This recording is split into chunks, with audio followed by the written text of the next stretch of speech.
D'abord donc cette chasse à l'homme lancée au Canada, 2 hommes activement recherchés par la police après l'assassinat au moins 10 personnes. Oui, il y a au moins 10 morts et une quinzaine de blessés après une série d'attaques à l'arme blanche. C'était hier dans 2 localités isolées situées à l'ouest du pays. Encore peu d'informations pour le moment, mais au fil des heures, des éléments nouveaux apparaissent. On voit ça avec Laura Berlioz. Au Canada, la chasse à l'homme s'intensifie. Dispositif policier renforcé pour traquer les 2 suspects toujours en fuite. 5h40 heure locale, la police reçoit les premiers appels. Des agressions à l'arme blanche, d'abord à James Smith Cree Nation où vit une importante communauté indigène, puis dans la ville voisine de Weldon. Au total, les policiers enquêtent sur 13 scènes de crime. Nous consacrons un maximum de ressources à cette enquête. Nous recherchons toujours les 2 suspects. Nous demandons aux habitants du Saskatchewan et des provinces voisines d'être vigilants. Leurs photos font le tour du pays. Damien et Mike Sanderson ont pris la fuite à bord de leur voiture et sont recherchés sur un vaste périmètre dont la taille équivaut à la moitié de celle de l'Europe. Il reste à ce stade les principaux suspects des attaques ayant fait une dizaine de morts et une quinzaine de blessés. En France, c'est un événement aussi attendu que redouté par les parties civiles. L'ouverture du procès de l'attentat de Nice. L'auteur des faits, Mohamed Laoueche Boulel, un Tunisien âgé de 31 ans, abattu par la police. Les magistrats examineront donc la responsabilité de 8 personnes, 7 hommes et une femme, des membres de son entourage ou intermédiaires présumés. L'éclairage de Raphaël Maillochon.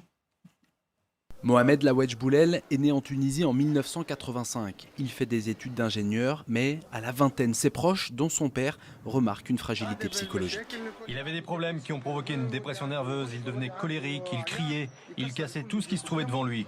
Il arrive en France avec sa femme en 2008, obtient une carte de séjour valable 10 ans. La famille s'installe dans les quartiers nord de Nice. Rapidement, le couple se sépare, une procédure de divorce débute. Ses anciens voisins décrivent un homme alcoolique, violent, à la limite de la folie.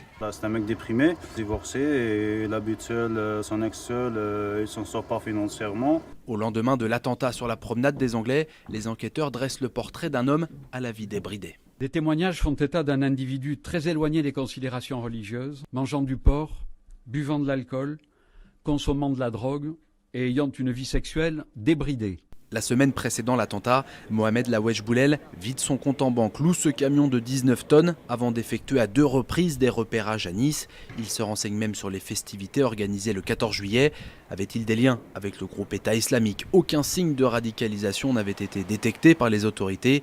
Le procès permettra sans doute de mieux comprendre comment ce délinquant connu pour des violences, vols et dégradations est devenu un terroriste. 6h34 dans le Pas-de-Calais, des parents maltraitants ont été interpellés. L'affaire provoque l'indignation. Oui, et des enfants de 2 et 5 ans ligotés à des chaises hautes toute la journée. Un couple de Noyelles-sous-Lens sera jugé fin janvier. On l'a appris hier soir pour des soupçons de violence et de carence éducative. Mardi dernier, la police avait donc découvert 2 de leurs 10 enfants dans un état d'hygiène innommable. Une affaire qui scandalise les associations de défense de l'aide à l'enfance. Écoutez. À un moment donné, ils ont été malades. Ces enfants ont été vus par un médecin libéral. Et puis l'école, de la maternelle, et je ne sais jusqu'où sont allés les enfants. Cette famille était connue des services sociaux. Donc comment cet ensemble des intervenants ont travaillé ensemble? Quand on a une volonté de dissimulation, comme les parents devaient probablement en avoir, ils avaient probablement une volonté de dissimuler leurs actes, eh bien c'est difficile pour l'aide sociale à l'enfance de s'apercevoir de tout ça.